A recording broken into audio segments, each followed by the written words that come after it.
बिस्मिल्लाहिर्रहमानिर्रहीम। आज हम ए लेवल अकाउंटिंग जिसका कोड है 9706 वेरिएंट 32 इसका फेब मार्च 2017 का क्वेश्चन नंबर 3 करने जा रहे हैं। और क्वेश्चन नंबर 3 तो आप करेंगे, इसके अलावा question number 1 and 2 already available हैं कराचीज एकेडमी के यूट्यूब चैनल की प्लेलिस्ट पे। मज़ीद ये कि 2021 से लेके 2018 तक सारे जितनी भी टर्म्स हैं वो सब पेपर मैंने कराए हैं और under one roof video form के अंदर पास्ट पेपर्स शायद ही किसी और जगह इतनी बड़ी क्वांटिटी के अंदर अवेलेबल हों। तो आपकी प्रैक्टिस के लिए बहुत इंपॉर्टेंट किस्म का रिसोर्स है। इसमें बहुत क्लैरिटी के साथ कंसेप्ट्स भी आपके क्लियर करे हैं और आपको बताया है कि पेपर हल कैसे करेंगे। तो इसको ज़रूर जाकर देखें इंशाल्लाह। और अगर आप कर लेते हैं 5 to 6 ईयर्स के पेपर खुद से आप सॉल्व कर लेते हैं पेपर को पढ़ के, तो टेक माई वर्ड्स इंशाल्लाह you will be getting A+ in your exam. तो keep practising and smiling. Let's start from question number 3 today. और क्वेश्चन नंबर 3 के अंदर कहता है the ABC cricket club prepares its financial statements annually ये बनाता है और ये नॉन प्रॉफिट ऑर्गेनाइजेशन है। नॉर्मली प्रॉफिट मेकिंग ऑर्गेनाइजेशन और नॉन प्रॉफिट ऑर्गेनाइजेशन के अंदर जो डिफरेंस होता है कि जो भी प्रॉफिट और लॉस होता है नॉन प्रॉफिट ऑर्गेनाइजेशंस का, अगर प्रॉफिट है तो मेंबर्स की फैसिलिटीज़ को मज़ीद इन्हांस करते हैं और अगर लॉस है तो वो कट डाउन होती है। जबकि अगर आप सोल प्रोप्राइटरशिप है, पार्टनरशिप है या फिर कंपनी अकाउंट है तो वो जो प्रॉफिट और लॉस होता है वो डेफिनेटली फिर जो ऑनर्स होते हैं उनको ट्रांसफ़र होता है। कहता है आइडेंटिफाई 3 डिफरेंसेस बताइए in the terminology used in the financial statements of a club compare to a profit making organisations. कि क्या 3 डिफरेंसेस बताएं। तो देखिए प्रॉफिट मेकिंग ऑर्गेनाइजेशन जब अपना फाइनेंशियल स्टेटमेंट्स बनाती है तो इनकम स्टेटमेंट जब बनाती है तो नेट इनकम होती है या नेट लॉस होता है, प्रॉफिट होता है या लॉस होता है। जबकि नॉन प्रॉफिट ऑर्गेनाइजेशन के अंदर सरप्लस का लफ्ज़ इस्तेमाल करते हैं और डेफिसिट का लफ्ज़ इस्तेमाल करते हैं। सरप्लस कब होता है? जब इनकम एक्सपेंडिचर से ज़्यादा हो जाती है। और डेफिसिट कब होता है? जब एक्सपेंडिचर इनकम से ज़्यादा हो जाते हैं। कैपिटल इस्तेमाल नहीं होता है, एक्यूमुलेटेड फंड इस्तेमाल करते हैं। तो कैपिटल या रिटेन अर्निंग की जगह एक्यूमुलेटेड फंड इस्तेमाल करते हैं। जो भी प्रॉफिट और लॉस होता है वो ट्रांसफ़र हो जाता है एक्यूमुलेटेड फंड के अंदर। तो ये टर्म यूज़ होती है। इसके अलावा इनकम स्टेटमेंट की टर्म इस्तेमाल नहीं करते बल्कि इनकम एंड एक्सपेंडिचर अकाउंट इस्तेमाल करते हैं। तो surplus of income over expenditure is used instead of profit. Excess of expenditure over income means deficit is used instead of loss. Accumulated fund is used instead of capital and income and expenditure account is prepared instead of an income statement। ये मैं आपको समझा के आ रहा हूँ। आगे आए the club runs a small snack bar, अपने मेंबर्स के एंटरटेनमेंट के लिए स्नैक बार इस्तेमाल करता है। The following information is available for the year ended 31 December 2016।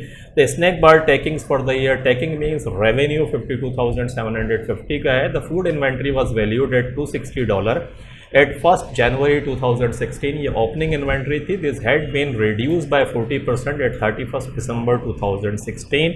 $260 है, इसका 40% आप निकाल लें तो यू गेट 104 होता है। 104 आ गया आपके पास। और इस 104 को अगर आप माइनस कर दें 260 में से तो आपके पास कितना बचेगा? 156 बचेगा आपके पास। तो ये 156 जो है ये एक्चुअली आपकी एंडिंग इन्वेंट्री है। All food is purchase from one supplier, एक सप्लायर से ख़रीदते हैं। The supplier was paid $33,785 during the year. उसको पेमेंट $33,785 की करी है। At 1 January 2016 the supplier was owed $460। Opening balance जो लाइबिलिटी का था वो $460 था। अगर मैं सप्लायर का लेजर बनाऊं तो बैलेंस BD, ये ओपनिंग बैलेंस है 460।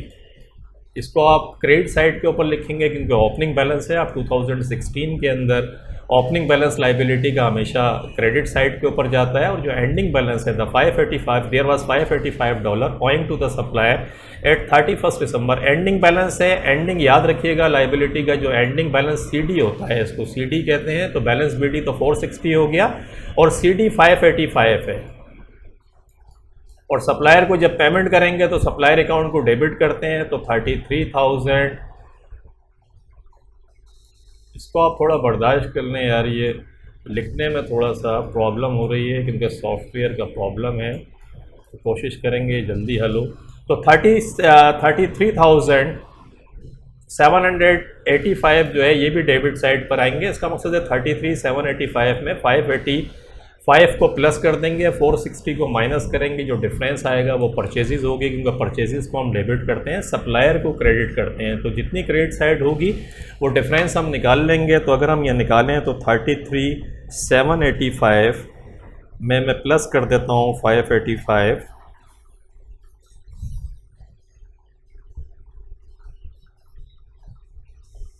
और इसमें से माइनस कर देता हूँ 460, तो व्हाट आई गेट 33,910।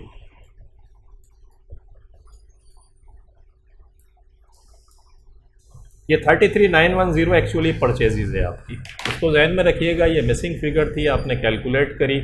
अब ट्रेडिंग अकाउंट बना लें। वो मांग क्या रहा है आपसे, कहता है prepare the snack bar trading account for the year ended 31 December 2016। Snack bar का ट्रेडिंग अकाउंट बनाना है तो रेवेन्यू आपको दिया हुआ है, स्ट्रेट 52,750 दिया हुआ था, ओपनिंग इन्वेंट्री दी हुई है 260, एंडिंग इन्वेंट्री आपने निकाल ली 156 की, और परचेजेज आपने 33,910 की निकाली है। देखें यहाँ भी यही है, 33,785 में प्लस किया है 585 को, माइनस किया है 460, तो 33,910 की परचेजेज आ गई। ओपनिंग में परचेजेज को प्लस करा, एंडिंग इन्वेंट्री को माइनस किया, कॉस्ट ऑफ सेल्स आ गई, रेवेन्यू में से कॉस्ट ऑफ सेल्स को माइनस किया, तो स्नैक बार का प्रॉफिट आपके पास $18,736 आ गया। तो ये $36 $18,736 आपके पास ये ट्रेडिंग अकाउंट का प्रॉफिट आ गया स्नैक बार का।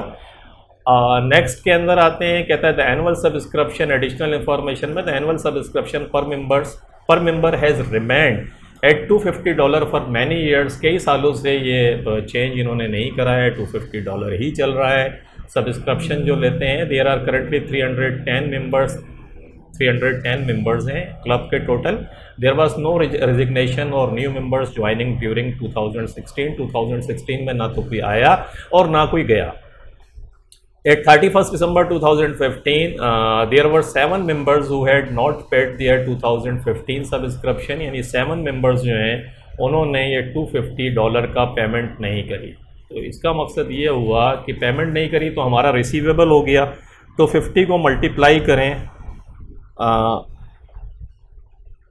7 से, तो व्हाट यू गेट 1750। ये रिसीवेबल है आपका, क्योंकि पेमेंट जब नहीं कर रहे हैं तो याद रखिएगा ये रिसीवेबल है। And 2 members who had paid their subscription for 2016, इन्होंने 2016 की 2015 के अंदर ही पेमेंट कर दी, तो ये फिर आपकी लाइबिलिटी है। You have to provide the facilities. ये जो 2 मेंबर्स हैं, इनको 2 को अगर मैं मल्टीप्लाई करूँ 250 से, तो स्ट्रेट मेरे पास 500 आ जाता है। तो ये एडवांस में पेमेंट कर दी है इन्होंने और वो पेमेंट नहीं करी है, इसको जहन में रखिएगा। एट 31 दिसंबर, अब हम दिसंबर में आ जाते हैं 2016 के अंदर। देयर वर 12 मेंबर्स थे जिन्होंने 250 के हिसाब से who had not paid their 2016 subscription, जिन्होंने 2016 का सब्सक्रिप्शन पे नहीं करा। तो 12 मेंबर्स का मकसद है वी आर टॉकिंग अबाउट 3,000 रुपये, और ये अगेन हमारा रिसीवेबल है, इसको जहन में रखिएगा। उसके बाद 3 members who had paid their 2017 subscription, इन्होंने एडवांस में 2017 की सब्सक्रिप्शन पे कर दी। अगेन 250 से इसको मल्टीप्लाई कर दें तो आपके पास 750 आ जाएगा। ये आपकी लाइबिलिटी है। कहता है prepare the subscription account for the year ended 31 December 2016 में सब्सक्रिप्शन अकाउंट आपको बनाना है, तो आपको ये पता होना चाहिए कि यार टोटल मेंबर्स कितने, पेमेंट भी आपको पता होनी चाहिए। तो देखें 310 मेंबर्स हैं टोटल। 7 मेंबर्स ऐसे हैं जिन्होंने 2015 के अंदर सब्सक्रिप्शन पे नहीं करा, तो डेफिनेटली ये 2016 में पे करेंगे, इसको प्लस कर लें। 2 मेंबर्स ऐसे थे जिन्होंने एडवांस के अंदर 2016 की सब्सक्रिप्शन ऑलरेडी पे कर दी है, तो आप पे नहीं करेंगे, ऐसे माइनस कर दें। 2016 में 12 मेंबर्स ऐसे हैं जिन्होंने सब्सक्रिप्शन पे नहीं करी, तो ये माइनस कर दें टोटल 310 में से। और 3 मेंबर्स ऐसे हैं जिन्होंने पेमेंट कर दी 2017 की, ये प्लस कर दें। ये मैं निकाल क्या रहा हूँ, ये मैं निकाल रहा हूँ कि टोटल सब्सक्रिप्शन आया कितना आपके पास इस साल। तो 310 में मैं प्लस कर देता हूँ 7 वो वाले जो उन्होंने 2015 की पेमेंट नहीं करी। 2 ऐसे थे जिन्होंने एडवांस पेमेंट कर दी थी, फिर इसमें से 12 वो हैं जिन्होंने इस साल पेमेंट नहीं करी, और 3 ऐसे हैं जिन्होंने 2017 की पे कर दी, तो पेमेंट बहरहाल इन्होंने करी, ये 306 आ जाता है। 306 मेंबर्स ऐसे थे जिन्होंने पेमेंट करी इस साल के अंदर, मल्टीप्लाइड बाई 250 से मल्टीप्लाई अगर मैं कर दूं इसको, तो 76,500।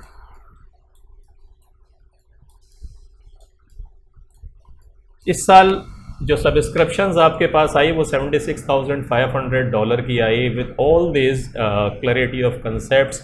सब्सक्रिप्शन अकाउंट बनाना आसान है। सबसे पहले तो आप देखें ओपनिंग बैलेंसेस की ट्रीटमेंट क्या करते हैं। याद रखिएगा 2015 से जो बैलेंसेस 2016 के अंदर आ रहे हैं, तो जो रिसीवेबल है वो एसेट है, इसका हमेशा डेबिट बैलेंस होता है, इसको डेबिट साइड के ऊपर लिखेंगे। और जो लाइबिलिटी है 250 आपकी, जो 2 मेंबर्स थे जिन्होंने एडवांस में पेमेंट की थी, ये लाइबिलिटी है, ये ओपनिंग बैलेंस है, तो इसको क्रेडिट साइड पर लिखेंगे।